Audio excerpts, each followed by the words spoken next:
Hi, welcome to Hot Topics Live, hashtag podcast. I'm Kia. This is my girl Gloria with me, and today we're talking about Tantra.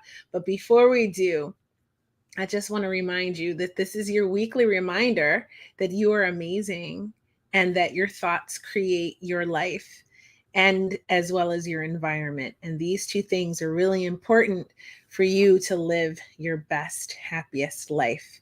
And we're going to talk about something today that's going to help you live a really full, happy life. I think Valentine's Day just passed. You know, it's a day of like love and romance and couples. And I think there's so many ways that you need to be focused on having a healthy and happy life. And one of them is in the bedroom. Right.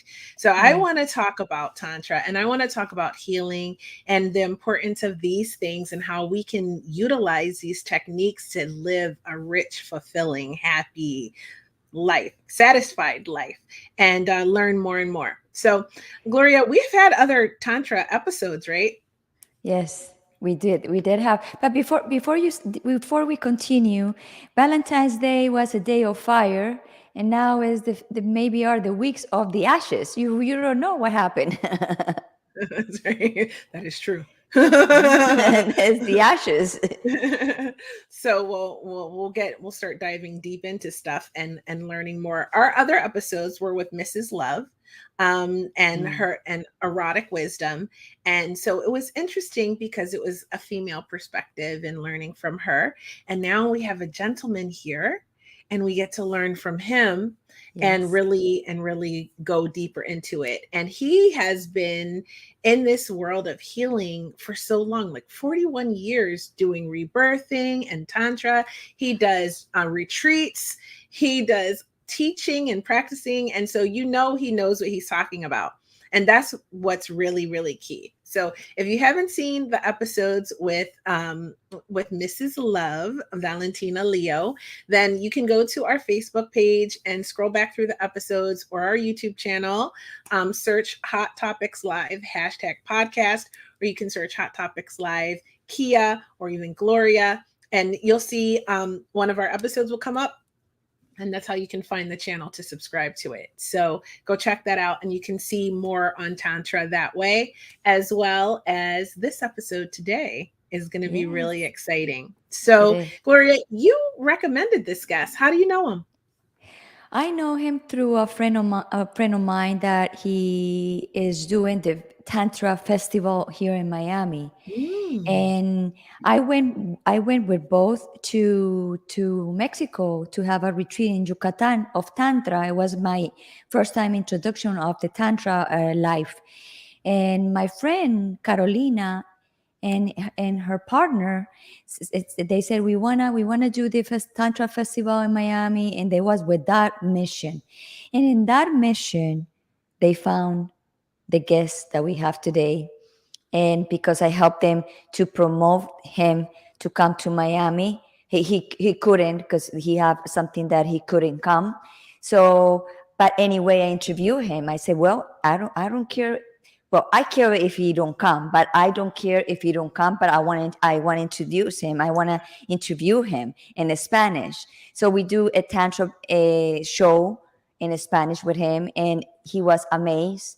And I said to myself, he needs to be in hot topics to talk about this hot topic. And that's why I said to you, we need to interview Ronald. Hmm. Yes. So we're going to bring Ronald out because he has so many years of experience. He started in like 1982. Is that correct? 1981, somewhere around there. We'll find out from him. And Yeah, that's yeah. a lot of years of experience. And I want to understand fully what rebirthing is. And I'm pretty sure other people want to know. So I can't wait to like dive into everything and how he got involved with all of this and stuff like that. More and more and more. So, shall we bring him on? Of course, let's dive in. Let's dive in. Let's dive in. Hi. Hi. Welcome to Hot Hello. Topics. Hello. Hello. So, Nice. Nice to hear your introduction. It was great. Oh, thank you. Yeah. So tell us before we get started, because Hot Topics is a global show. Our guests and our viewers are from everywhere. Where are you now, and what time is it for you? Well, I'm in the UK, in the south of England. That's where I live right now, in a little city by the sea called Eastbourne. It's Hmm. about an hour and a half from London by the train. And yeah, this is where I'm living now. And the time over here is just after 9 p.m. So, and I'm very happy for the invitation to your program. Gloria, thank you so much. It was great when we did our interview in Spanish as well. Yes, So yes. another chapter now. That's Hmm. right. And if you Yeah. haven't seen that, you have to go to Gloria's page on Facebook and check out the bilingual show De Gloria and see that episode in Spanish if you're Spanish speaking and you'd like to hear it that way. So I want to jump right into it. What made you go down this path to begin with? Well, a lady. You know, in Tantra, we always talk about Shakti and the goddess. Mm-hmm. So who else? A goddess. Hmm. You know, when I was very young in my teens, I once had a very spiritual experience while making love with this lady. And it was so spiritual, it was so high energy what we lived together, that it was a spiritual for me. It was like an enlightening experience, you know. And the next morning she came to my home and she gave me a little object, like a tantric object, an image rather. And she said that we experienced last night, that is called Tantra. And the word Tantra, which I had never heard of before, you know, it's a word that I had never heard. I just knew yoga and, you know, I was familiar with all of that. That was part of my path already, and enlightenment and spiritual matters and so on. But I had never heard about Tantra. And it kind of really vibrated in my soul, you know. I felt, gosh, you know, spiritual sex. That's the way my mind read it, you know. Spiritual sex. I want to know about this. I want to learn more about this, you know. And the thing is, after that experience, that was very, uh, it caused a strong impact in my life, you know. After that, I started trying to learn about Tantra and so on and so forth. But it wasn't till later on, living already in London, that I came across Rebirthing. And living in London, there was a lot more literature about rebirthing and about Tantra, I mean, and I started studying and learning, and, you know, but it wasn't easy in those days. There wasn't a lot of um, material that you could study, you know, but enough. And then in 1980, I came across Rebirthing, and I loved Rebirthing. You know, when you said that, you just now you mentioned that you create your life and you attract the situations that correspond to what you're meant to be living in this life, and so on and so forth. That's very much the principles of Rebirthing, you know, and creative thought, and how we attract our reality and manifest and co-create our reality from our beliefs and our thoughts. And that is so present in Rebirthing, you know. So I really enjoy what you said. And through Rebirthing, I met a tantric teacher finally in 1981. And that's when I did my first tantric retreat, which was in the south of France, a 15-day retreat. And it was fantastic, really exciting, very interesting. But I didn't learn a lot about Tantra. I learned a lot about my sexuality, and it was very empowering, very powerful for me as a young man, and so on. I learned a lot, but I thought, well, I felt a lot more attracted to rebirthing at the time, because I felt it was maybe more serious as such and easier to teach and to work with, you know. And it's only many years after that that I really decided to train as a Tantra teacher, which I did in America. My teachers, or my original trainers, are from America, you know, Charles and Caroline Muir. Now they're separated, but it's the school, the Source Tantra school is his school, Charles Muir, and he was my original teacher and trainer in Tantra, you know. And they were based in Maui in Hawaii. Now I think he's based in California. So that's a bit how I became involved in all of this. That's the beginning of my tantric journey as such. So what is it that okay, my first question is to be this.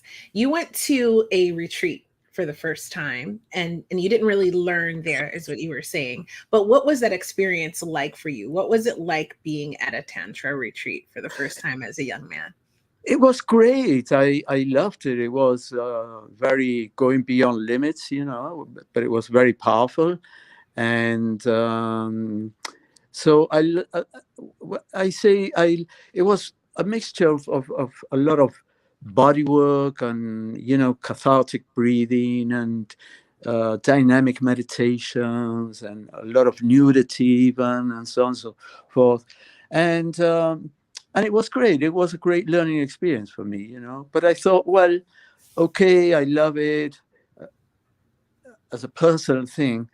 But at that point in time, I was already beginning to work with rebirthing, which is very focused on healing, and it's a empowerment and empowerment and consciousness voyage, you know, and self-discovery voyage. And can you imagine this in the 1980s? It was like almost like the beginning of these type of things, you know. In fact, rebirthing arrived in England in 1980, and that's in 1979, and I got involved with it in 1980.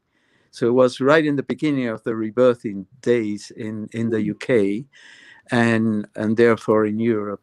And then because I spoke Spanish, I eventually in 1983, I got an invitation to teach rebirthing in Spain. So I introduced rebirthing in Spain, and that's the beginning of a lifestyle, as it were, of traveling and doing courses. I kept on getting further invitations to Paris in France and Clermont-Ferrand in the middle of France, and then other cities in Spain, and then gradually, eventually South America, like Paraguay of all places, you know. Argentina, Brazil, right? Brazil. In Brazil, I still work a lot. It's the only place in South America, because afterwards I started working Argentina, Paraguay, Brazil, Colombia, Costa Rica, and Central America, and basically those countries in Latin America. But Brazil is the only country that I still work with.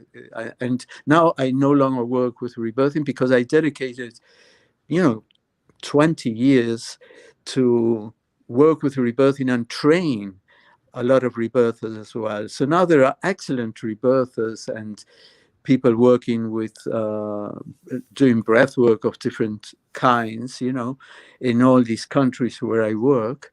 And I feel it's okay, I've done that. It's not so necessary anymore. But Tantra is a lot more, I would say there is like a lot more curiosity. And in a sense, I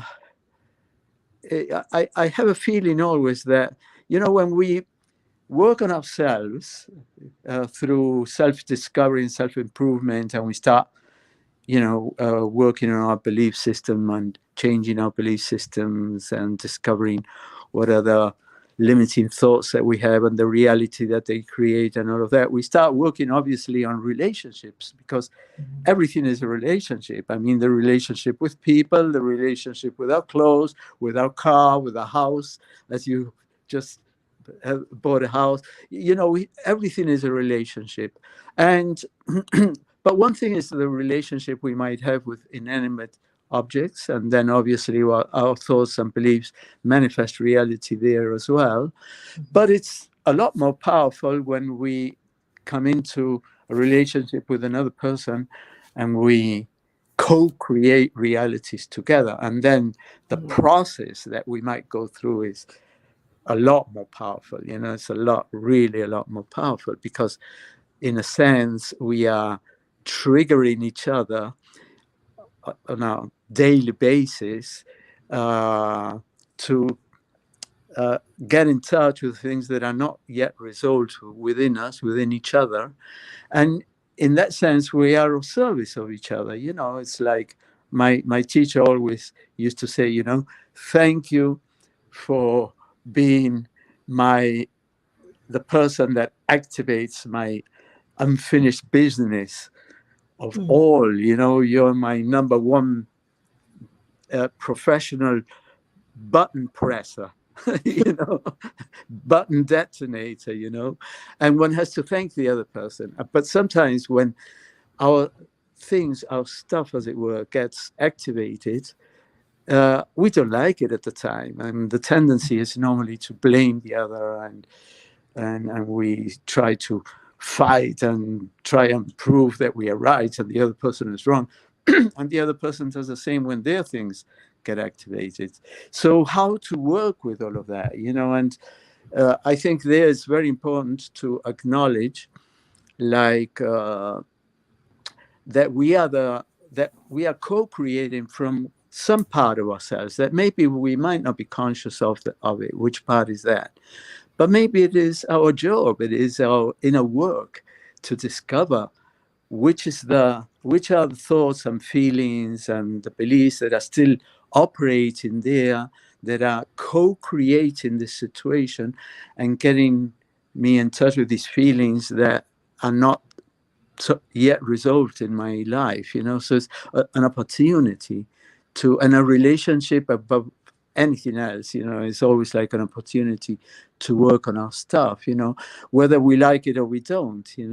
Now, when those things come up in a relationship, in this co-creative process, obviously we have the option of running away, which most of the time we do, and sometimes with the sad and tragic ending of the relationship. And the other option is just to, hey, even if afterwards we decide to separate because maybe we've lived to what we were meant to live together and this is the end of the road for us, but let's at least get to the point where we are in peace with each other. We are in peace with this reality that we co-created. It's always like a tantric principle and a Taoist principle as well, that when one leaves a relationship, one should leave it in a state of love that's equal to the love that we experienced in the beginning. And until we don't achieve that, then it's not yet time to leave the relationship, And that love is also respect. It's love and respect, And, when we say men and women, although it can be in any relationship, but let's say in Tantra, we are talking about Shiva and Shakti, so the masculine and the feminine principle. When we become in love with each other, we rise in love as such. Instead of fall in love, we rise in love. We are totally mesmerized by this person. We love the feeling. We are enamored by this person. We love their personality. We love everything about them. And then little by little, we start discovering things that we don't like so much, that irritate us, and blah, blah, blah, and so on and so forth. So I think, and this is very much what we try to practice in Tantra, is one should, part of our work in a relationship is to love the other person completely. If they didn't have these little defects as such, or what we might interpret as defects that we don't like, or traits of their personality that we don't like and therefore irritate us, we should learn to love that person with those flaws, as it were, and this is a process in a relationship, to accept the other person as they are, instead of having expectations and trying to change them and convert them in what we think they should be. That's not the reality. We have to really accept, and that takes a lot of surrendering, acceptance and surrendering. So this is part of what we try and work with in Tantra, the acceptance of the person as a whole, and love all of them, not just a part of them, not just the part that we like, or that correspond to our expectations, but all of them. So I have a question. I have another one too. Okay. So I love this because we're talking about loving a person. It's pretty much unconditional love. And this being an important part of Tantra. And as I was told when I was younger, that when you really love someone, the intimacy, the connection in the bedroom will be better. So is this why that this is something that's an important part of the teaching in Tantra, to like love and accept someone, even the not so cuddly, awesome parts of them, so that when you can come together and co-create in an intimate setting, it's much more rich and much more fulfilling and a better experience? Yes, if there are little parts of their personality or their body or whatever it is that we don't like, and we're going to be focusing on that, then that will become enormous eventually, and that will become a reason why we cannot surrender to them, love them, adore them, honor them, and go deeper into an experience of love with them, of community and of communion and love. So obviously this is the story, if you have the cup that is half full. Is it half full or is it half empty? Which is the part that we are focusing on. Always, there'll always be a half empty part. But if we focus on that, that's what's going to expand. If we focus on the half empty part, half full part, that's what's going to be expand. So in a sense, part of a loving relationship throughout time is to appreciate all the things that we love about the person, that really we are honoring that person, that we respect in them, that we admire them for, and that we find beautiful, and then just forget the rest, and just stay with that. Of course, we will be aware of the rest of all the other little bits, but then those eventually will become less important because we are choosing the part that we really adore, And obviously, if we felt attracted to another person at one stage, it's because there is a lot in them that we love, Now, if throughout time in the relationship things begin to be activated because they are not healed within us, they're not resolved within us, then great, let's take advantage of that and embrace that and say, okay, great, this is a space of healing as well. I mean, a loving relationship between two people is the greatest space of healing ever. And what do we always say about love? Love is the greatest healer. But to what extent?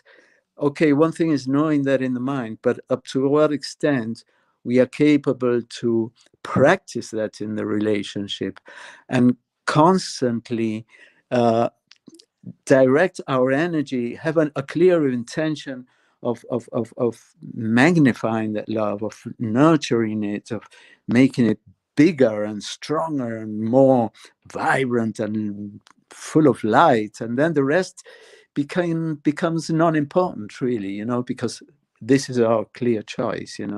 The choice is to be in the light. Now, the magic in a relationship is, and the way it is seen in Tantra, is it normally in any relationship, even if it is between two men or between two women, all of us have a masculine side, a masculine part, and a feminine part. Now, if in a tantric relationship, the thing would be to, okay, who's going to embody the masculine and offer the masculine.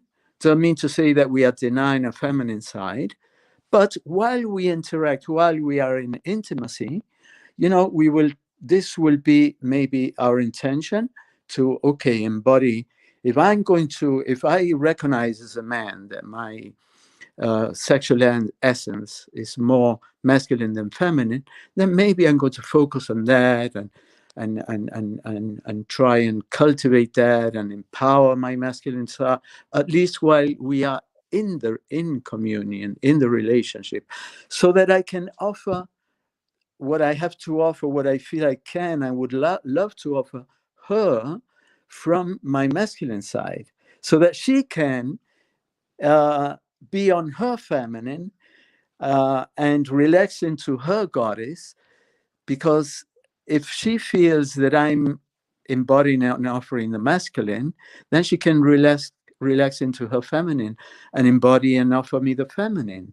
And then everything becomes a lot simpler, Whereas if very often, if we are competing, say, for example, who's going to be right or who's going to have more power or whatever, in a sense, if we are competing with each other, then the light, the energy that is created from the communion, the intimacy, won't happen. Then there won't be any energy, there won't be any light, So always in Tantra, we are trying to interact in this way, And sometimes this is not easy. It's a process, It's a learning process, Because we've come from a space of, as men being brought up in a certain way, thinking that the masculine is meant to be in a certain way, and now we've discovered that no, men can feel, men can cry, men can be vulnerable, and women can be powerful and can be independent, and so on and so forth. So, and this is so the old paradigm of the masculine and the old paradigm of the feminine is a paradigm that no longer works for us, So now we have to discover, okay, what is the masculine, but the real masculine? What is the feminine, but not the programmed, conditioned feminine, the real feminine? And this is like something that we have to discover now, because we haven't learned, nobody taught us what is the real masculine. What we learned since we were children is, okay, men have to be strong, they have to prepare themselves to be providers and work and make money and be a good provider, and that's where your pride will be. Masculinity, it would be. Sorry? That would be like where the masculinity would be. Yes, exactly. And the women, for women, the feminine would have been in the past to be loving and nurturing all the time, and so on and so forth. Okay, but how can you be loving and nurturing, and how can a man embody the masculine? And that's where I feel that nowadays Tantra is so important, because the teaching in Tantra is Shiva and Shakti. Shiva is the universal masculine male principle, and Shakti is the universal feminine principle. So it's a masculine, not the conditioned, programmed masculine and feminine of our grandparents or whatever 50 years ago, until 50 years ago, but the real essential masculine, the real essential feminine principle. And that's what we need to discover and work in ourselves, so that the offering we can do to the other person when in relationship is from that Shiva, that real masculine, or Shakti, that real feminine. And this is what we learn in Tantra very much. We work with this, in every single course that I give, I normally talk about this. We do practices in our trainings to train as men, if that's what if we choose to be embodiment of Shiva? Okay, let's start training, guys.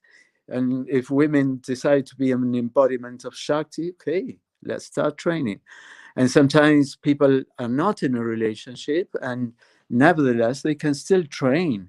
You know, a man can always train to be more masculine or be an embodiment of Shiva, as it were, and a woman of Shakti, you know. And what we say in the tradition of Tantra is that even if we are not in a relationship, you just train your Shiva as a man, that when the Shiva's prepared within you, the goddess appears. And Yes. as a goddess, you train your goddess, you train yourself in the feminine.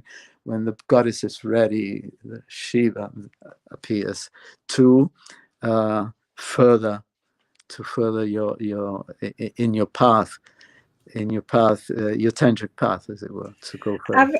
I have a question about that, and I know you had a question too, Gloria. So you said that when you're ready, the goddess appears. What does that exactly mean? Well, because sometimes, you know, when we talked about the old paradigm, the essence was dependency, yeah, or codependency. Okay, and we left that behind mostly. So, what is the new dynamic? What is the new paradigm we are living right now? Is independence. So we've gone from codependence and dependence to independence. Okay, but independence, even though it was like the light at the end of the tunnel when we were in the codependency phase, we saw, okay, in becoming totally independent is like the end of the path, you know. Then there's nothing else after that. But now that we've more or less conquered independence, and this is the main paradigm we are living in right now in society, the actual model that is most common in human beings nowadays, independence, to be totally independent. And that's good, you know, it's good, it's powerful for a man, for a woman, it's powerful for both of us. But we are beginning to realize that there's more, there's a next step, you know. This is not the end of the road. There's a next step, there's something new that we need to learn now, you know. And you know, there's this poet Khalil Gibran, this very enlightened Persian poet, that he wrote the Prophets, his most famous book. And he says in one of the chapters in the Prophets, he says, life is like going towards the light, and when you get to that light becomes shadow of a next light. Which means to say that life never gets stuck. We are never stuck in life. Life is movement. There is always more. There's always new discoveries. There's more growth. There's more enlightenment ahead, you know. And this is, well, so, okay, now being in this dynamic of independency, we are beginning to realize, okay, it's been great to conquer this space, but it's a bit boring, it's a bit frustrating, it's quite autistic, in fact, because here we are, you know, spending all day long with our mobiles and dealing with our stuff and so on and so forth. And at the time of love, at the time of intimacy and communion, up to what extent are we willing to leave all of that aside and say, okay, now let's leave everything aside and just go deeper into our experience of intimacy, you know, up to what extent we are ready for that. And normally it's more the contrary. Very often we use all the things that we need, that we feel that we have to be doing, and to not be able to surrender more deeply into love, you know. So that's where we see now that there is a limitation there, you know. Obviously, we filled our life with things to do, with activities, with obligations and responsibilities, and this and this and that. And And we very cleverly use all of those things as as an excuse to not go deeper into intimacy. So then the proposal of Tantra is to give priority to that, you know. It's like, you know, what we were saying before a little bit, when a relationship is strong, when it's full of aliveness, when it's vibrant, you know, all other areas of our life flow and become beautiful. And why? Because we are embodying the light, because we're embodying happiness, because we are full of vitality, the vitality of love, and being in close intimacy with someone that we adore and we feel loved by, and so on and so forth. And this, you know, gives us like a special force, as it were, that will help us deal with everything else in life, you know. And it's funny that this is the thing that we least appreciate, perhaps because we don't know how to create this, or we are afraid of it, you know, because intimacy, deep intimacy, is frightening, especially for men. but Yes. but for women with a strong masculine side and a very masculine type lifestyle, it can be also very frightening, you know, because women nowadays, in this dynamic of independence that we are living right now, um, uh, uh, also very often they have a fear of intimacy that before they didn't have. But classically, men are a lot more scared of intimacy than women. I think that's because, in a sense, you know, a woman has a womb. She has the capacity of creating life within her own body.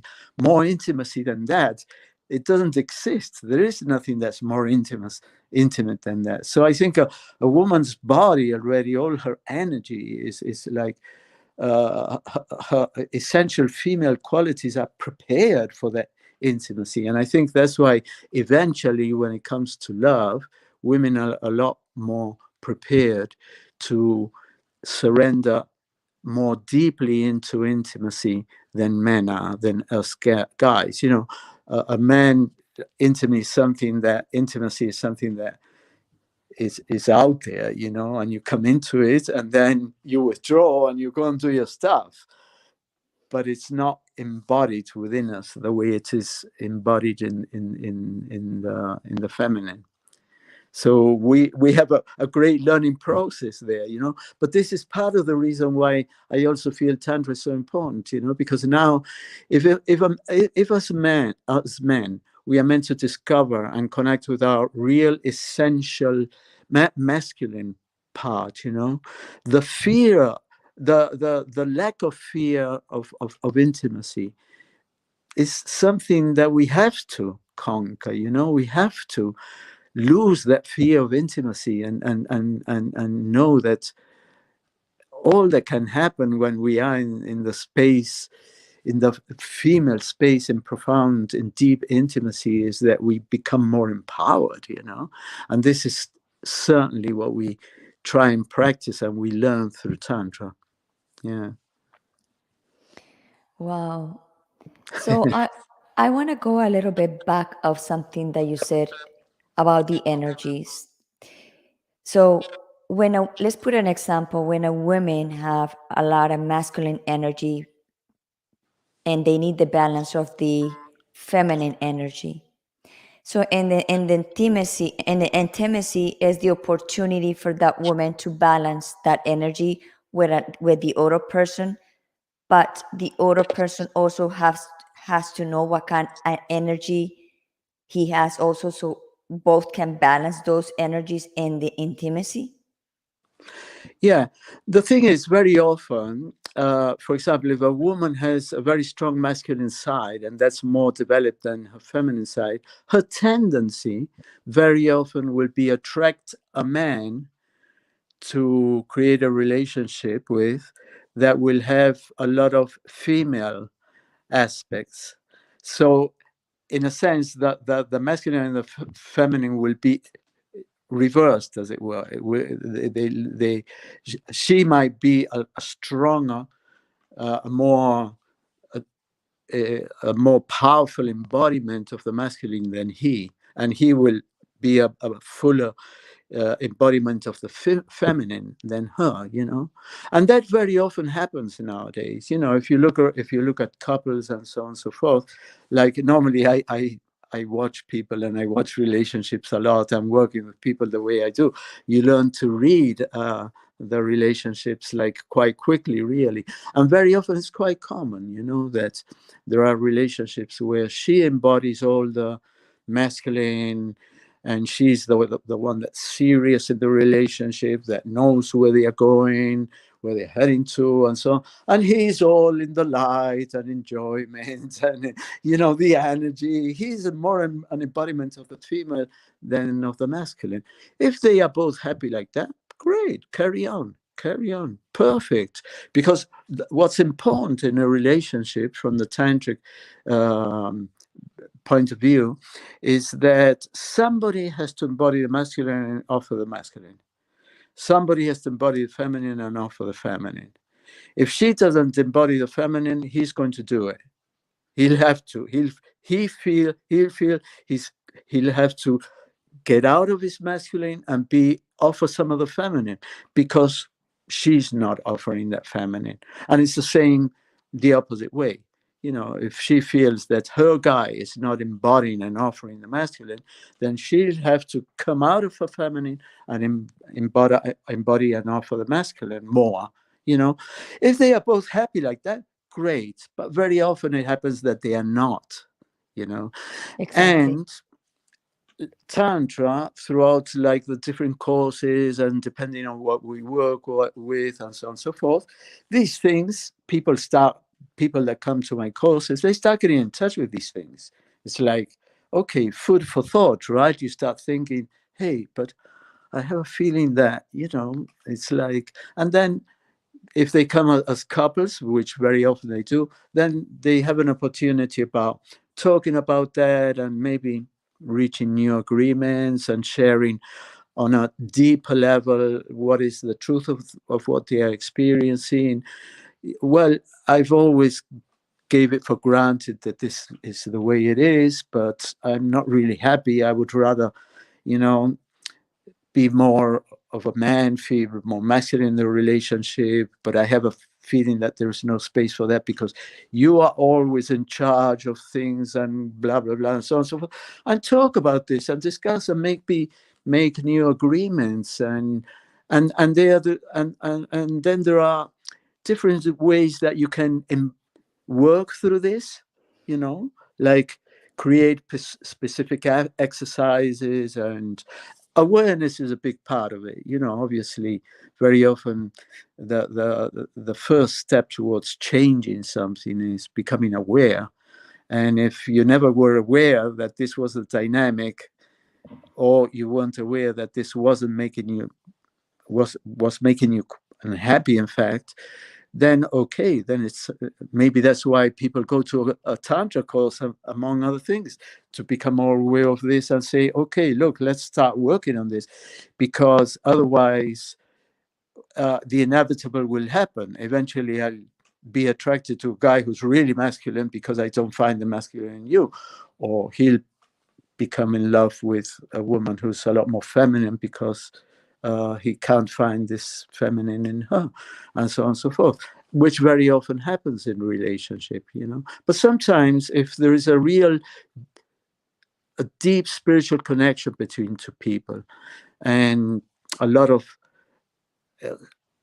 sexual spark, and the energy is very vibrant when they are together, and maybe their life is very harmonious on many other levels except this, you know, and this is making them unhappy, then it's worthwhile, rather than trying to fulfill that in a new relationship with another person, trying to resolve it within the relationship, you know. I mean, this is maybe part of the purpose of the relationship, to work through these issues, you know. So that's an important part of tantra. You know, tantra as a path, in essence, it is a spiritual path. But the great difference between tantra and all other spiritual paths is that All spiritual paths are solitary paths. It's you with your practice or your meditations, whatever your practices are, with the guidance of a guru, of a teacher, or by yourself, whatever. But it is you and God, as it were, right? Or universal energy, or whatever we might want to call it.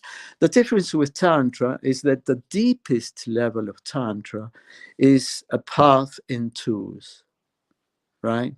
It's not it's not by oneself. It's not obviously there are levels of Tantra where one can practice by oneself, but then eventually, if one wants to go deeper into Tantra, then it's a path in two. And that's why it's Shiva Shakti. It's the masculine and the feminine. And if we bring this to the human level, there we are, a relationship between two people, one of whom is going to embody and offer the masculine, and the other one is going to embody and offer the feminine. And this is the tantric vision. Kia, So no, yeah, I'm muted because my little one's playing outside, so I didn't want to hear. You know how that goes. So Linz has a question. So she says, do you have a shortcut to know if I should work through difficulties with someone or to realize they are toxic and I should move on? It's a good question. Yeah, very good question. Yeah. Well, it depends on the gravity of that. You know, if you feel that you're in a relationship where there are a lot of toxic dynamics going on, and I would say the first thing would be to try and talk it over with the other person. If the other person is open to that and trying to work through that, sometimes it's necessary to do that with the help of a therapist. For example, could be an option. Sometimes not. Sometimes they are both ready. They've done enough personal work within themselves to be able to work through these issues without the help of a professional person. But sometimes you feel it could happen that you say, and maybe this might be a very good question always, is to ask yourself, well, up to what point do I really love this man or this woman, this person that I'm in a relationship with?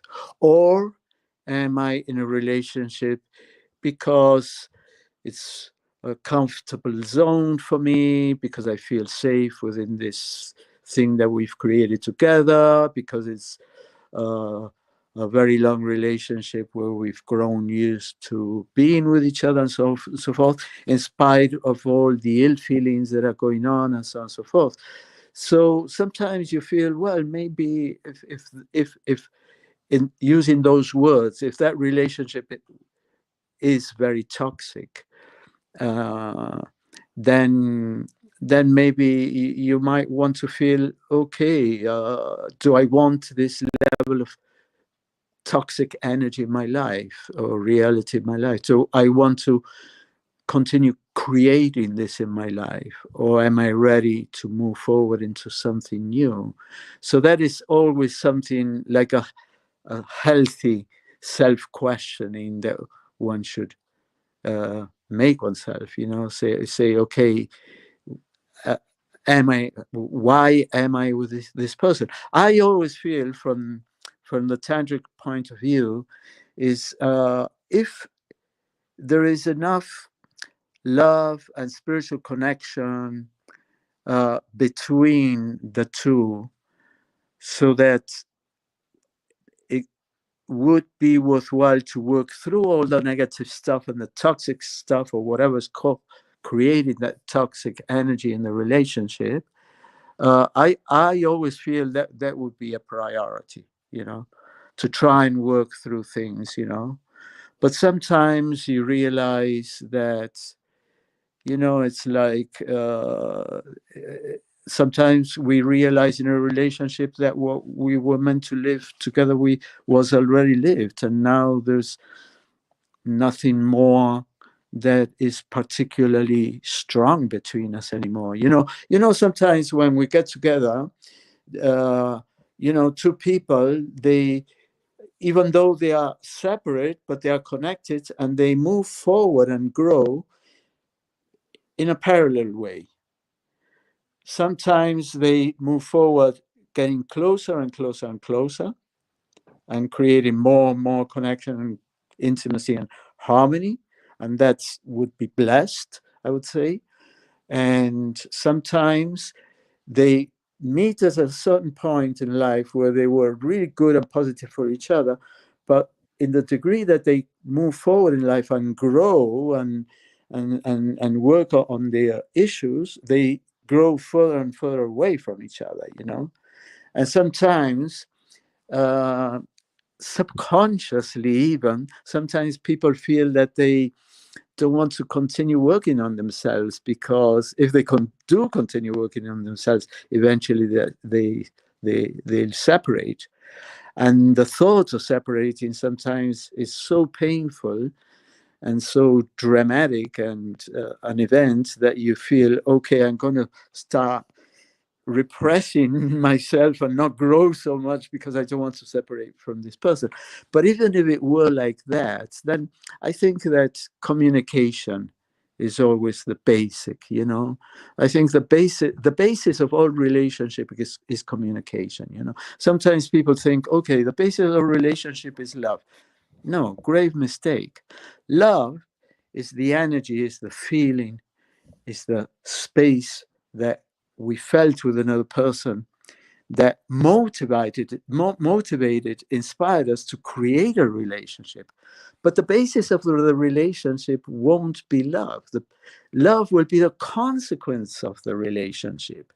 If the relationship is strong and vibrant and harmonious, then the love, as a result, will be very powerful, and it's going to be a binding energy. That love is going to be a binding energy. But but the basis of relationship is not love. The love is, as I say, the result of the relationship. The basis of the relationship is communication.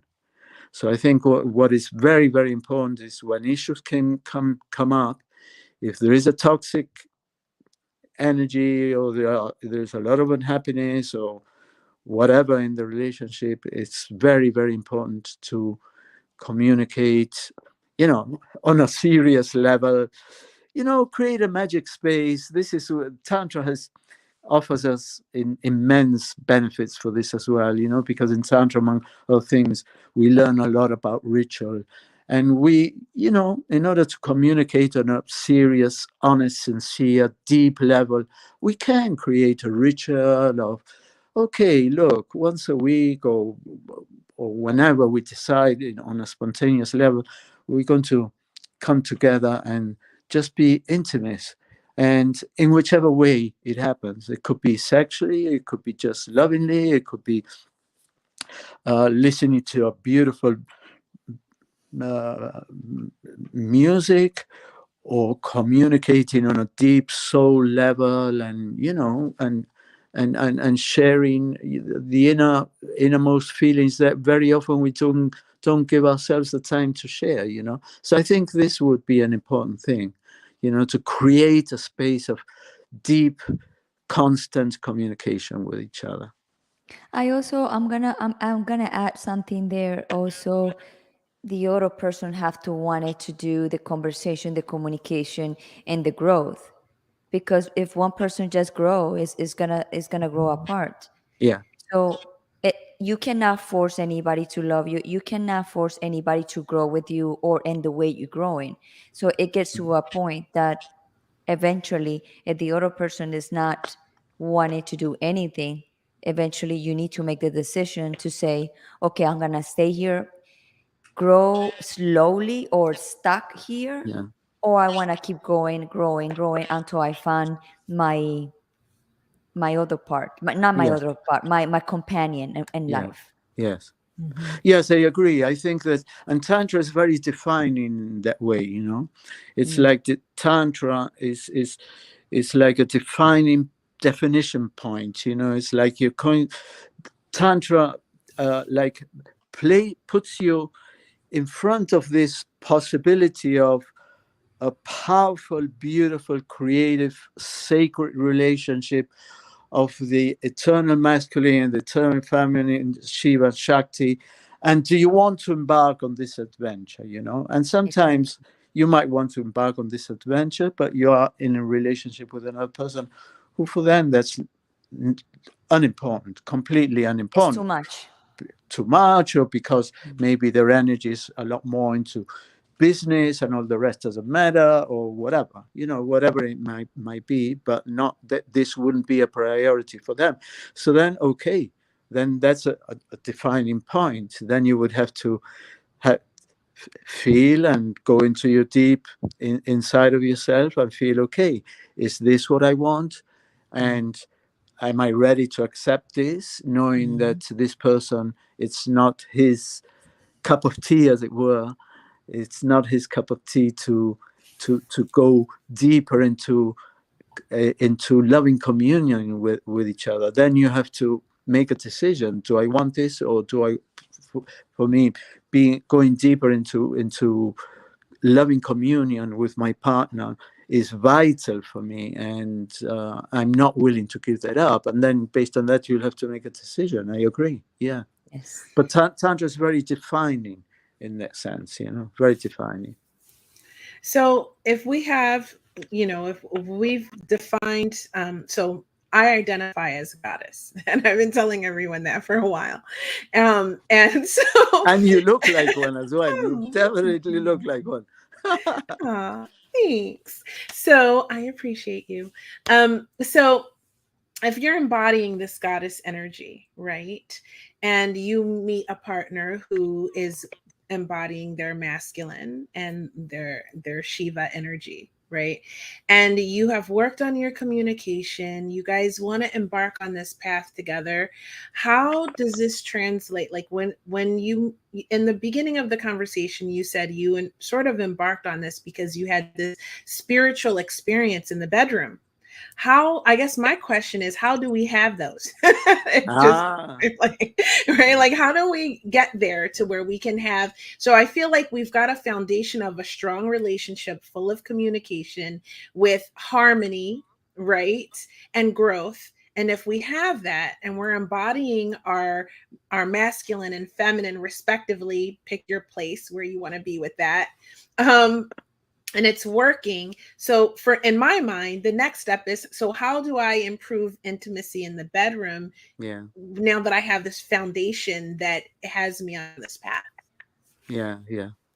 I agree. Yes. Well, a lot of it is based on what we were talking about, surrendering to love, you know, being in a space of intimacy and communion, and not trying to rush through things, not trying to turn that into anything, you know. Sometimes men, because we have this strong urge to ejaculate very often, very often we miss we and maybe because of what we were commenting before, you know, men, communion and intimacy is something that we live from the outside in. We go into that space and then we go out again, you know. Mhm. So there's always like things that need to be worked for any guy, I think, around the joy of being in intimacy, and maybe going deeper into that, and one of the things that normally is associated so commonly with tantra is to learn to not ejaculate, or not to ejaculate so quickly anyway. And what's the purpose of that? Okay, it is, in other words, basically the basic purpose is to be able to maintain a high level of energy and go deeper into intimacy, so that these moments that we live together become incredibly powerful and transcendental and eventually spiritual, you know. So there is a lot of technique. Obviously there are techniques that we learn in tantra as well. That's why very often it's very in the Western world, tantra has been associated almost exclusively to tantric sex, right? So associated with sexuality. It's a lot more than that. But if we Mhm. bring the tantric practice to this most basic level, which is on a human body, energy, emotional, mental, spiritual relationship with another person, then we are talking about sex. If we are going to include all the levels. Now, very often, what we have to learn, and in that respect, tantric sex might be initially different for a person who's not too used to it, because there is this learning process of being able to stay with the sexual energy. And very often there are phrases say, learn tantra, make love slowly. Okay, good, it's true. Make love slowly, don't rush towards anything. There's nowhere to go, there's no need to ejaculate as such. All there is need to is just to surrender to each other in love. And then the breath is very good for that, learning to breathe properly, to not it's not about control, because control is not tantric. So very often people talk about ejaculation control. It's not about control, it's about surrendering to the energy, surrendering to the love, to the excitement, and using your breath.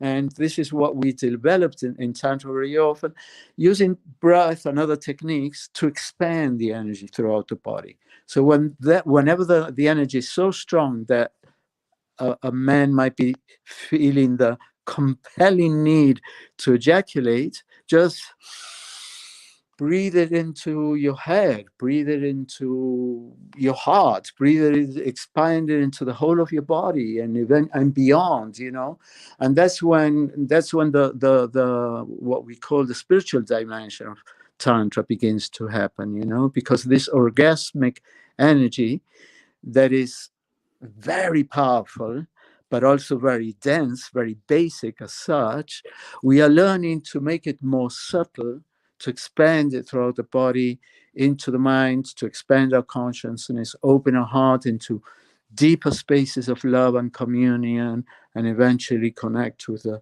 spiritual.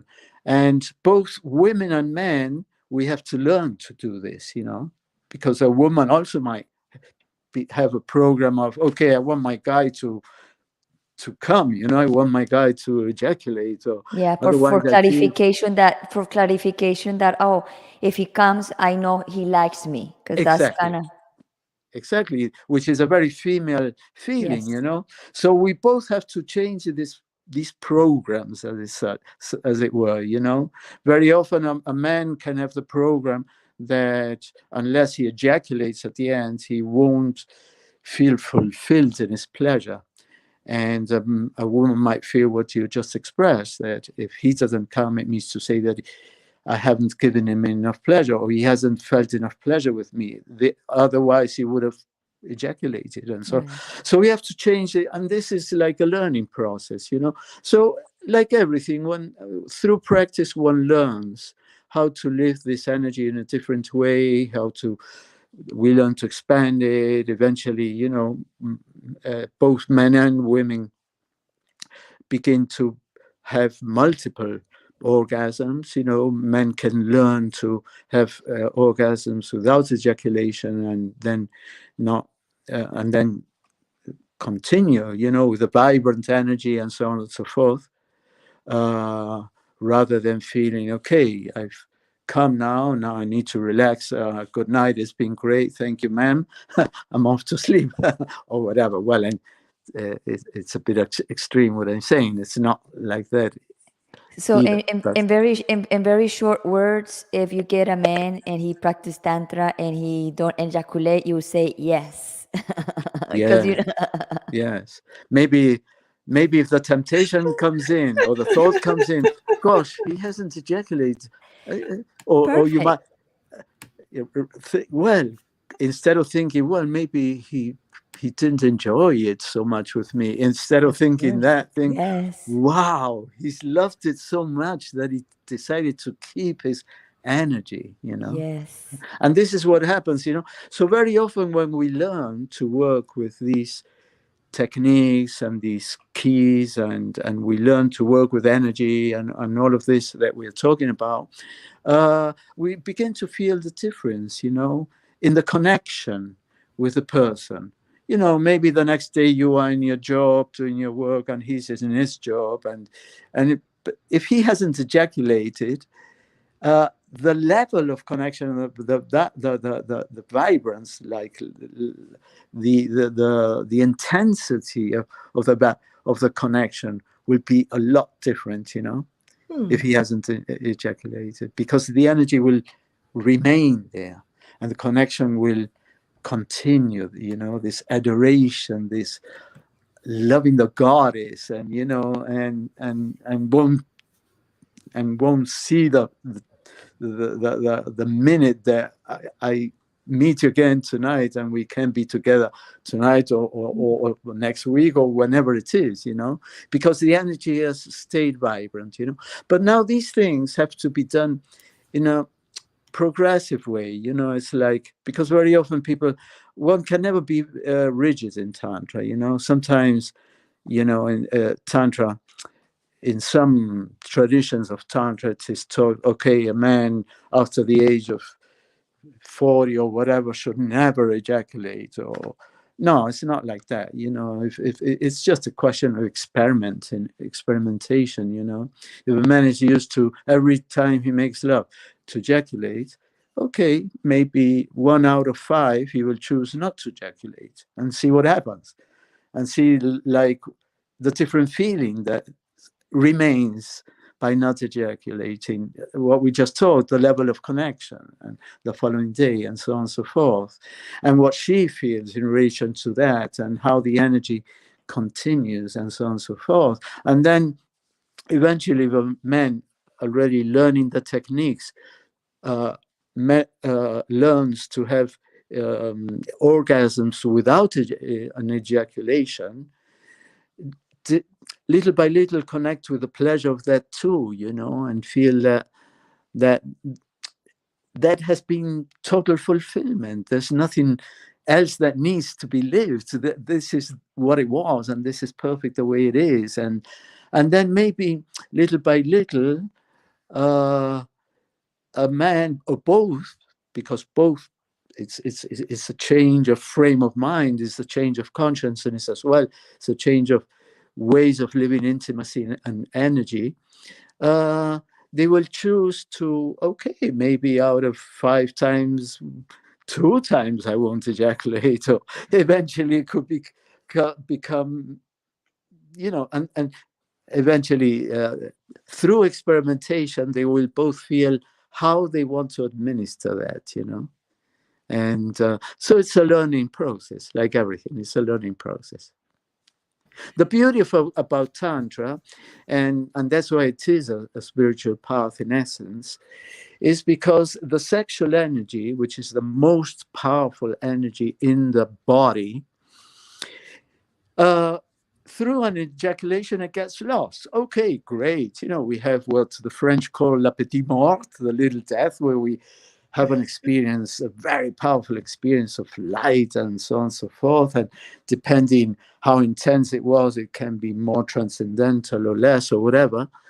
But then it's gone, And if one learns to, in the beginning at least, to expand this energy, to not ejaculate it so quickly, expand it, and just allow it to live in your body, and to enhance the connection, the loving connection with the goddess, and so on and so forth, and you keep on expanding that, then you start realizing up to what extent sexual energy is an energy that can take you right up there to God, It's like right up there to the sky, to the whole of the universe, And then you feel, God, it's worthwhile learning. This is a process that is really worthwhile getting into, because there is so much there, so much there. And then obviously what we mentioned in the beginning, when one learns to live in that light, and that level of energy becomes more familiar to ourselves, then that brings a lot more excitement and enthusiasm for all areas of our life, for everything that we do, you know, especially the relationship, because we will begin to feel, gosh, here I am with a goddess who I adore and who adores me, and we love to be together, and so on and so forth. And you know, sometimes there are the myths in society that say, well, you know, the 7-year age after a relationship of 7 years or a certain amount of time, then the energy gets wasted out. So that's not true. That the energy gets wasted out because we are not communicating on a real deep level enough, and therefore nurturing the relationship. And in a sense, we are not watering the garden. You know, we have to keep the relationship alive. We have to be there, and that's where, you know, part of embodying the masculine. The masculine is offered through presence, and the feminine is offered through availability. So when a woman wants to work on her goddess, then she would work on this availability, you know, to be available to him. And he would work on his presence, his capacity of being present, you know, with her. So it's the more he's present, the more she comes into availability. And the more she's available, the more she brings him into presence, you know. And this is the magic, the way the magic happens, you know. So sometimes when women complain, because men are never present, okay, don't ever complain about a man not being present, because he is only going to be present at the same level that you're available. If you feel that the guy is not present, then work on your availability from your feminine.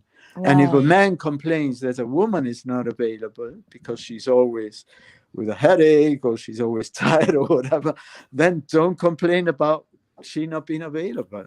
Just rather work more on your presence, and then she will become available, you know. So these are tantric principles that we learn to work with, and that are very, very effective. Very effective. Oh my God. Fascinating, eh? Fascinated, yes. Yeah. Oh Yeah. my gosh. Like we are 1 hour and 12 minutes, but I want to have like a couple more questions. I No hope you don't problem. No mind. problem.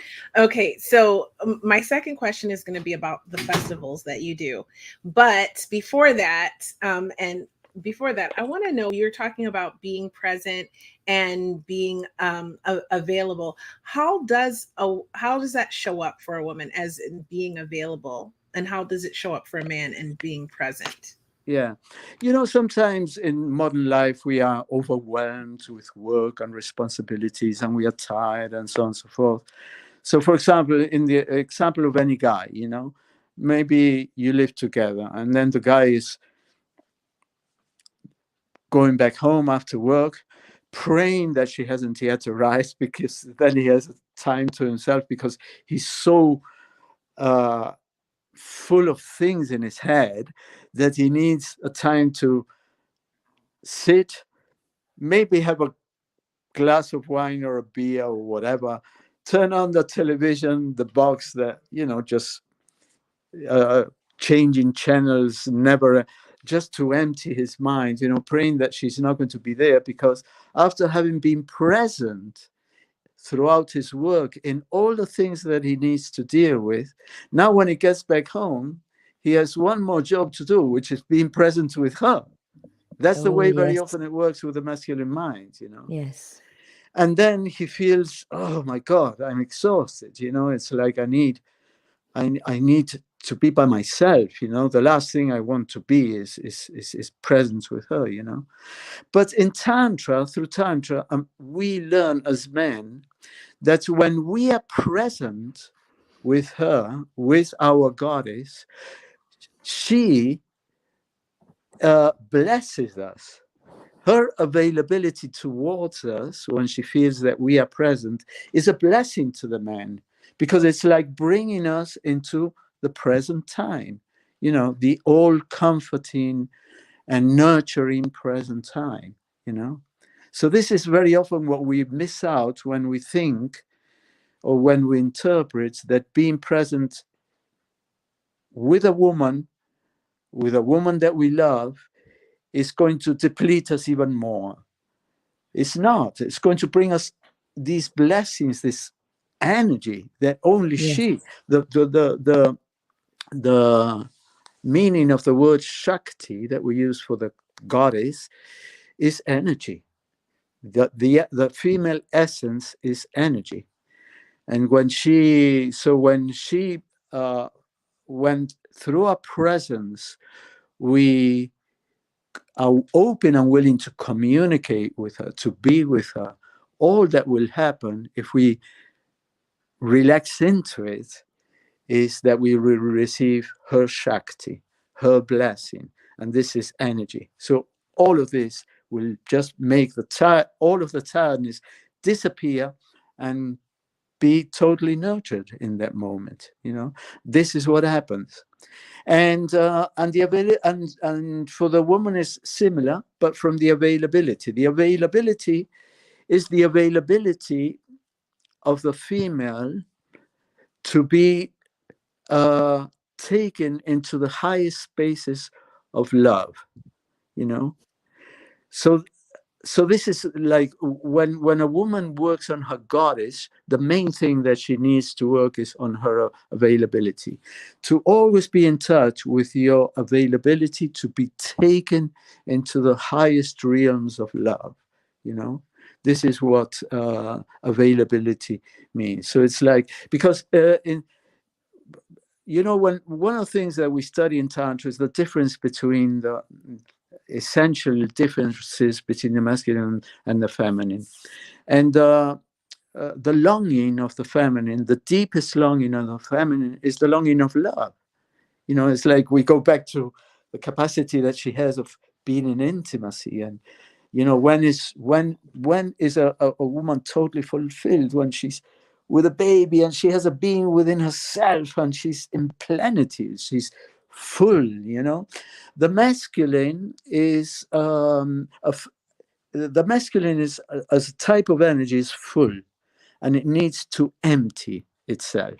So it empties a man who has a very strong masculine side will be emptying all his masculine into work, into making money, into fulfilling his purpose in life, into whatever, realizing his goals, and also into a woman, and when he's in intimacy with her. So this is the masculine needs to empty, and when he empties, afterwards he very often feels depleted, unless, and obviously he would feel depleted with his work and so on and so forth, with the responsibilities, as we mentioned. But the Shakti is the exception for that, So when he empties, through his presence, he empties his masculine into her. This brings her into plenitude, the same as when she becomes pregnant. And from that plenitude, the female aspect in her will be so grateful of being in this space of fulfillment that she will bless life. And who will be the first blessed being will be the man who's, through his masculine, is partly responsible for bringing in her into fulfillment through his presence and his love, So that's what availability is for a woman, when knowing that the highest state for the female, the highest state for is the state of plenitude and fullness and fulfillment, That's that's where the female, the goddess, wants to be. She wants to be in that space of fulfillment, And okay, and how to get there, If you are connected with a man, then what you would want is to feel his presence, so that through his presence you are receiving his masculine energy that is bringing you into plenitude.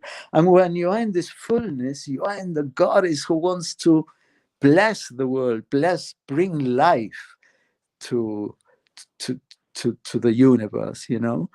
And so this happens by having a baby, but also happens on an energetic love. You know, when you feel in the space of fulfillment, all you want to do is just offer your blessings and create life instead of death. You know, there's enough death already being created in the world through wars and etc., etc. Okay, the female principle is about creating life, and that's where she feels fulfilled. You know, and normally in that tantric process, in the degree that a woman connects with that feeling of fullness and how wonderful it is to be in the goddess precisely, she wants to be available for that.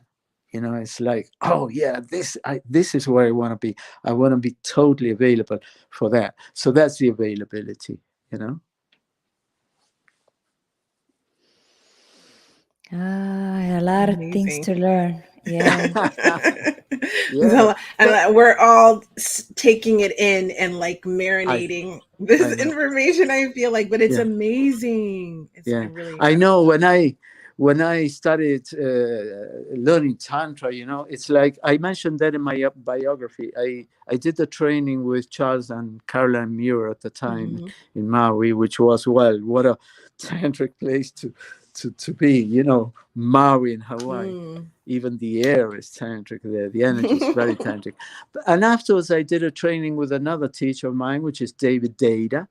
He's an American as well, and he's well known in America, the USA. And this was a 10-day I did with him in Australia, a 10-day retreat near Byron Bay, and it was very revealing, you know, because he works with this type of thing, you know, this the masculine and the feminine, and how so a lot more than in my tantric training as a tantric instructor. uh, I this I received this teaching through David Data, you know, and it really created a deep impact in my being, you know, and then I started. It transformed the way I perceived tantra, and it transformed very much also the way I teach tantra, and my vision of tantra, you know, changed a Mm. lot after that. You know, I started realizing why it was such a sacred path, and why relationships are spaces that are sacred and one should always honor. It doesn't matter where they are, however toxic they might be. You know, a relationship is a space, it's a sacred space where two people are learning and are working through stuff. And sometimes working through stuff doesn't happen in the most harmonious way. Sometimes it happens in Mm. very dramatic, violent ways, in fact, Wow. unfortunately. But well, that's what they are meant to live through in this process, you know, and one has to be able to understand that. And sometimes, you know, what we were mentioning before, law of co-creation. We always attract a person that corresponds to where we are, you know, and for the better or for the worse, you know. That's the way it is. So sometimes people have to go, and we ourselves, I myself, if I look back at my history, I went through quite a few relationships that at certain periods were very toxic. And now looking back, I'm so grateful for those toxic moments and those levels uh, of of contaminated relationship, that in a sense I was working through stuff and she was working through her stuff as well. And afterwards, with time, one learns to recognize in the blessing in disguise behind the apparent disgrace, as it were, the apparent misfortune. There was a blessing, and sometimes it takes time to discover that. But in Tantra, one gets a lot more into this immediate consciousness rather than, okay, we try and take responsibility as it happens, rather than with time. As it happens, take responsibility for what's happening and try and get in touch with our part that's co-creating things the way they are, and so on and so forth. And this is part of our work when we are in spiritual growth. Yes, this is awesome. Yeah. So if we were to go to one of your retreats in Bali, because they sound awesome, what would we experience if we went there? No, the question is what we need. Well, we need a Shakti, or we will find the Shakti. No, we will find the Shiva there. Well, you might. Actually, in the courses that I do, and Bali is no exception, very often we have couples, and also we have singles, and we don't do special training for couples, special training for singles. We do it all together, so that the people that come as singles, then we try and keep the numbers balanced of men and women, so it becomes more interesting and more rich as an experience, and so on and so forth, or as balanced as we can. Sometimes it's not possible, but we try and do our best on that level, and normally it works out pretty well that way. So yeah, and normally, well, if a woman feels, depends on the level of training, right? Because sometimes we have basic training, introductory trainings. They're not so the practices that we do in those introductory trainings are not so daring as such, and then in the deeper levels of Tantra, then there are more intimate practices that we do, and for that, obviously, a man or a woman has to feel really okay. If I'm going to this training and we're going to have deeper or more intimate practices, healing work, for example, and things like that, then I have to feel ready to do these practices. If I'm going as a single person with, I don't know, could be A stranger. with a stranger, could be, I don't know, Brad Pitt, now that he's single. Hopefully it'll be somebody like Brad Pitt. He should totally go. I'm if he happens to see this, my vote is Right. he goes. Yeah. Sorry, Brad Pitt. Sorry if you are listening to this. We are using you as an example. But what about if instead I will go for that retreat and see what happens. Exactly. But what about if instead of Brad Pitt, gosh, now I don't know if you have to do this intimate practice with Danny DeVito. Danny, if you're listening to this, please don't take it personally. Anyway, not the most attractive man, suddenly it can be somebody, a man of your dreams, or it could be, somebody who's not someone attractive. random, we'll say. Yeah, then obviously this one has to feel ready for this. Obviously, when I did my training with Charles, we used to do a lot of healing practices, and sometimes, I did with the most desirable Shaktis in the training, and sometimes with the least desirable practices in the training.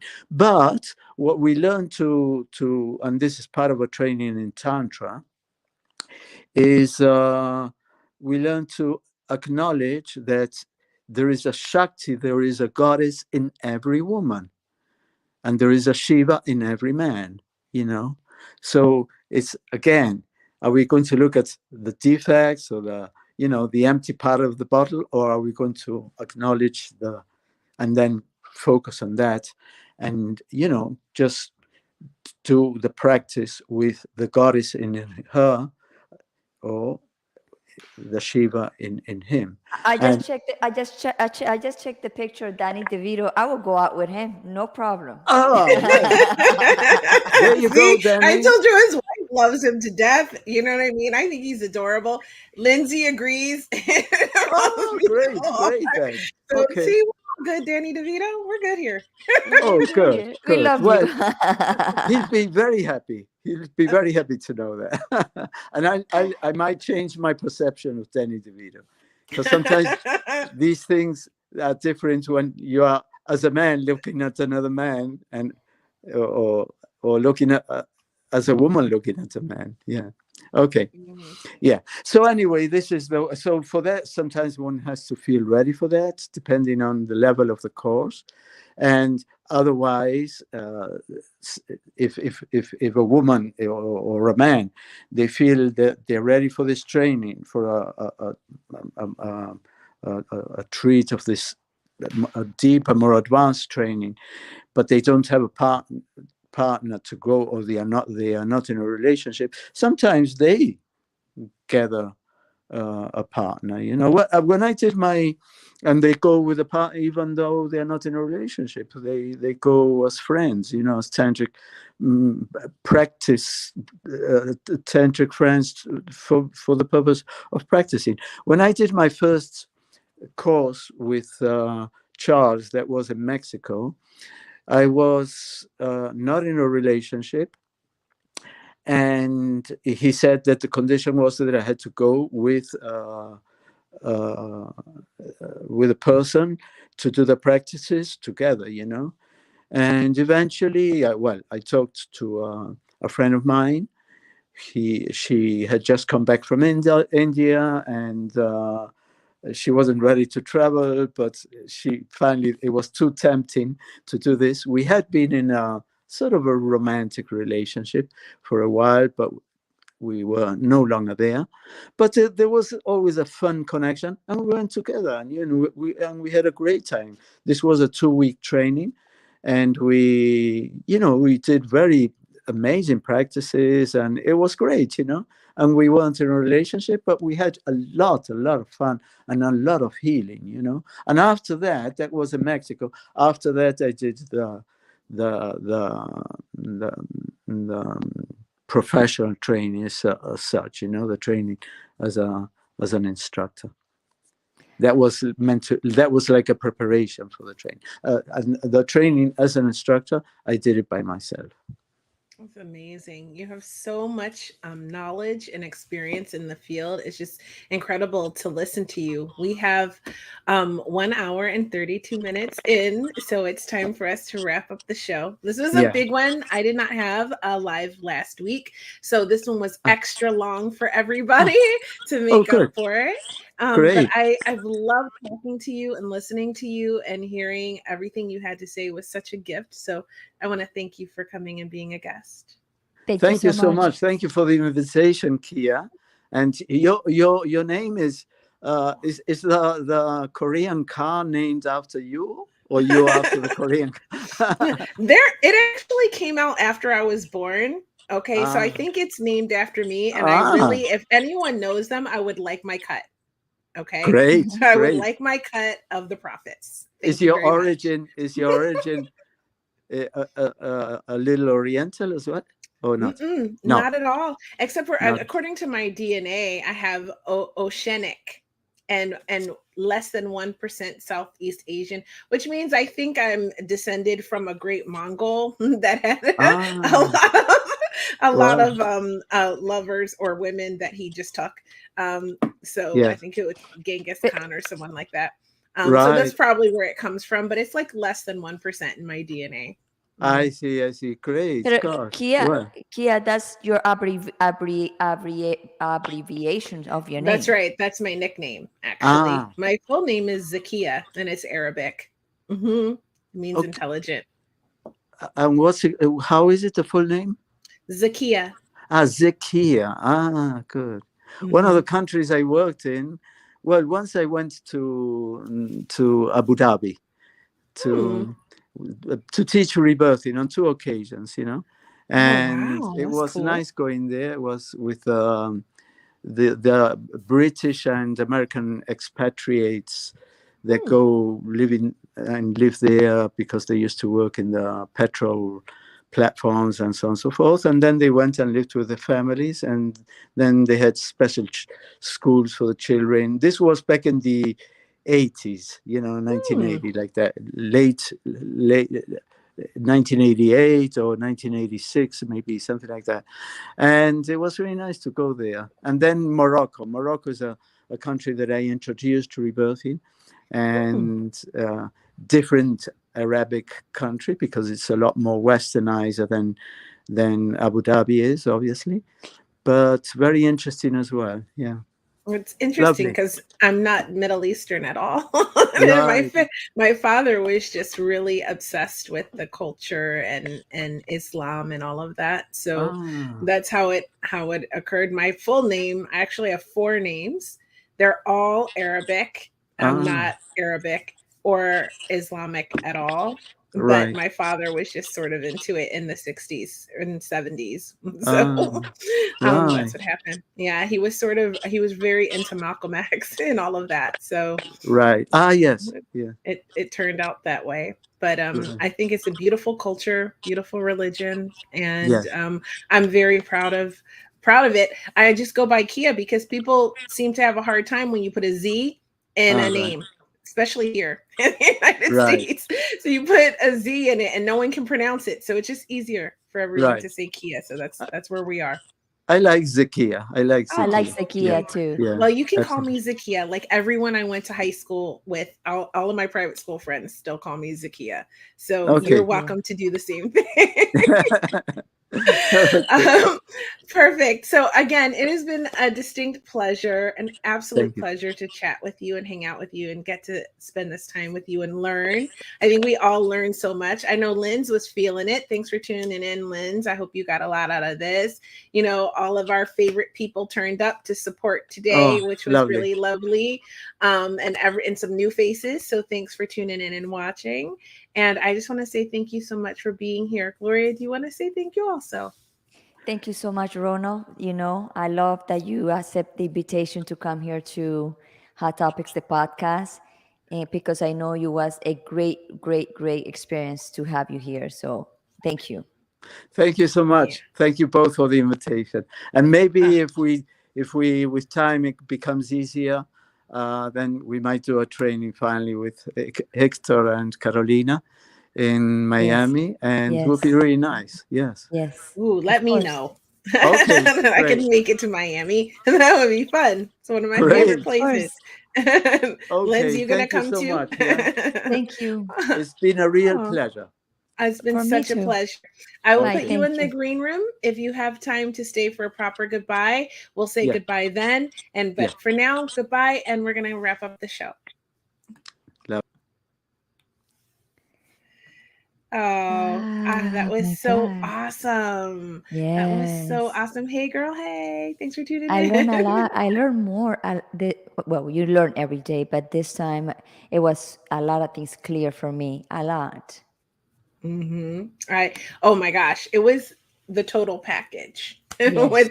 If you couple this episode, like I would actually watch this episode first and then our other episodes with Yes. Valentina Leo, and all of them together will give you such a wonderful tantric education, I think. And then the next step is to take a course or to go on one of these retreats, right? You've already Yes. been on a retreat, so we're I've gonna have been. a Yes. whole episode about that with Valley Urban coming up soon when we can get that sorted out. You guys can As share your Tantra retreat experiences experience. while we wait for Ronald to have his here in Miami so we can all go to it. So, He's gonna have one in Spain, I think, in August. If hmm. I also told him if I that time I'm kind of free, I probably go for a month to Spain to do that. Ooh, how lovely. Ooh, I hope I can go. Fingers crossed. And if Emma's there, my vocal coach, that will be icing on the cake. Maybe So I I can drag her with me. so I will probably find my Shiva. Oh, yeah, girl, you're going to find that Shiva no matter what. I already know. I already know. Your goddess energy is way too strong. So, as we will all find our Shiva and Shaktis out there, if we just make ourselves present and available, right? Put yourself where you belong and focus on communication and growing that love energy through that deep connection. Because, I mean, after all, that's what intimacy is deep connection. Connection. It's, and I love that Ronald said the most basic form is in sex and in sexualness, right? There's so much more to it. That's just part of it. You That's know, just dessert. you know what I like when he said that when you sit down with your partner and both be like surrender and say, okay, I have a feminine energy, you have more masculine energy, where we don't balance this out in the intimacy and make it work. That like that should be teach before you get married or before you go Oh my into a God. relationship, Yeah, for sure, though. I think right? people should take a tantric course or a couple Yes. of them, while they're engaged. Wouldn't that be Yeah. beautiful? Oh yeah. And like, You how the imagine old, you imagine the honeymoon. oh, it'd be so good. Like that, in the old days, they used to do a lot of like premarital counseling and stuff. Like they Yeah. should do it like this way because it would be really beautiful. And I think you can use this like, there's a lot of buildup, before you actually even have sex with a person, that you can Yeah. bring in a lot of this energy and connection, and so that you can have that loving, powerful energy going on before you even have sex with them. Like you can bring each other to very heightened, stimulated states without actually going all the way before you actually do, thus building the connection while you're even dating before you even get to the. And that's why I always tell my friends, don't rush into sex, right? And you know what, Kia, this is fantastic for men that have pre like ejaculation too fast, Mm-hmm. because tantra is not only in the intimacy. Tantra starts from the beginning, means Mm-hmm. from the dinner, from the conversation, from the intimacy. So the guy give the attention to the woman the whole entire time, so at the end you are so pleased that if the guy comes in 5 minutes, you're okay, because he give you a lot of pleasure and a lot of attention to you, so you are more than happy for that. Take notes on that. That foreplay is more than just what occurs in the bedroom, Yes. right? It's the whole evening leading up to what's going to happen. And maybe it Uh-huh. doesn't end in the bedroom. Maybe you save that for another day. You get close and Yes. maybe you go and you can stretch that connection, that powerful energy on. It builds that bond, right? That Yeah. is why I say don't rush into sex. Take your time, build up into Totally. it. Mm-hmm. Totally. But, anyways, this was our Valentine's episode. I hope you enjoyed it. Thank you All for right. tuning in for this extra big episode. We love you guys so much. Before we go, one more thing. If you love Gloria, she has other shows, right? She has a podcast called Unbreakable Life with Glory.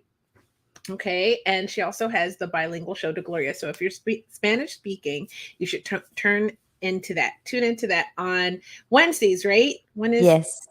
yes. 8 a.m. Mm-hmm. Eastern time? 8 a.m. Eastern time, Miami time. Perfect. And if you want to follow Gloria, just head on over to Instagram and hit her up on Gloria Gold 1111 and follow along with her journey there. She has amazing stories and lots going on, and she's always sharing, and it's amazing. So go follow her over there as well. If you want more information about Ronald, please send me a message. On my Hot Topics Live Facebook page, send me a DM there, and I will get you connected if you would like more information about his courses or anything like that. Okay, so just hit me up for that information. It looks like we've got one more comment. I think this was George. Did I miss this one before? Hey, George. Maybe. Hi, Kisses George, to you. sweetie. Thanks for tuning in. We appreciate you so much, one of our regulars. And if you want to follow along my journey, well, just hit me up on Instagram. At Creativity is my personal one. You can see all my modeling pictures and fun photos I do, and like my personal stuff and my positive messages and all of that stuff about manifesting and living your best life. And Hot Topics, the podcast, of course, and the Female Veterans podcast, because, well, that's where I share female veteran stories and all my interviews with veterans. And if you are a veteran or know one, send them my direction, and especially females. And that's it. So with that, thank you for watching. We love you guys. We will see you soon. And remember, you're amazing and you deserve to live your very best life.